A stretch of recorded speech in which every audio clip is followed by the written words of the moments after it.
Denise Carpenter, single mother of twin girls, had been the bitch on News Talk 990 for nearly 5 years, a transformation that was so accidental it somehow seemed ordained that the show would become a success.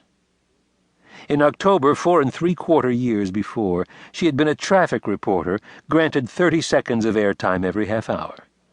The regular late-morning talent, Boss Johnny, called in that morning from the D.C. jail where he'd been offered a guest room in return for 7 outstanding warrants for offenses ranging from failure to pay child support to assault with intent to murder, the latter being the result of too much Jack Daniels and too little temper.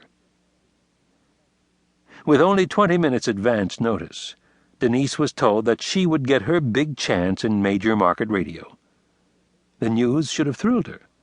But at the time, she wasn't looking for work in front as a DJ. She was perfectly content to monitor the police scanners for accidents and devise alternative routes for frustrated commuters.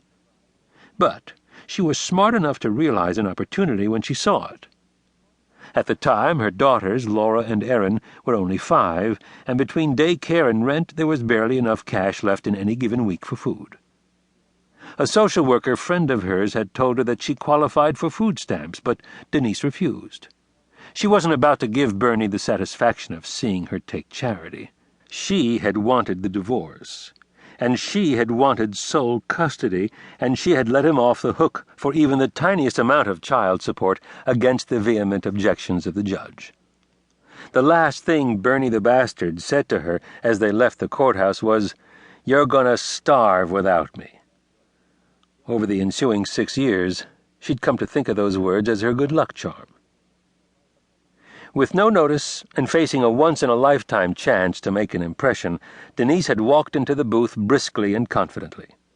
Years later, her then-engineer and current producer, Enrique Zamora, confided in her that he'd lost $20 that day by betting that Denise would leave in tears before the end of the first commercial. Far from tearful, Denise came out of the theme song swinging. "I'm not the voice you were expecting to hear this morning," she'd said, her first words ever as a disc jockey. "That voice is learning to sing the song of the jailbird. It seems that Boss Johnny had more mouth than he had heart. Right now he's in jail downtown on a number of charges, one of which is failure to pay child support. If he's innocent, I can't wait to see his smiling face back in the booth. If he's guilty, I hope he rots in a cell with Bubba the Love Muffin teaching him things he never knew about sex."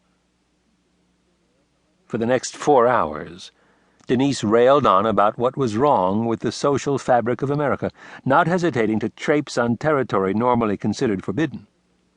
She established her position in favor of a woman's right to choose abortion when the circumstances warranted it, but suggested that murder charges be brought against anyone and everyone who participated in an abortion, including fathers and doctors, when the procedure was used solely as a means of birth control. When she was asked how she could justify such a self-contradictory position, she answered, "I don't have to justify anything to you. I'm just telling you how I feel. If it upsets you, find that little knob on the bottom of your radio and turn it till I go away." Through her entire first show, the telephone lines remained jammed with callers trying to assail her positions. Denise's defining moment came when Barbara from Arlington, Virginia, called in to tell her, "No offense, Denise, but you're really coming across as a bitch on the radio." Denise responded, "Why, thank you very much, Barbara, because you're right. But I'm not just a bitch. I'm the bitch of Washington, D.C." In an industry where a marketable identity means everything, Denise had stumbled upon a winner. By the time Boss Johnny was able to scrape together bail money 2 days after his arrest, his job had been given away to an upstart bitch from the news staff. Within a week after she'd started her new career, Denise's salary had been quintupled, in return for her signature on an unheard-of 3-year exclusive contract. The bitch represented everything that is supposed to fail in radio, a black female who speaks openly and evenly about everything from racism to child-rearing. Politically, she was more conservative than liberal, but she didn't hesitate to torpedo anyone who stepped out of line.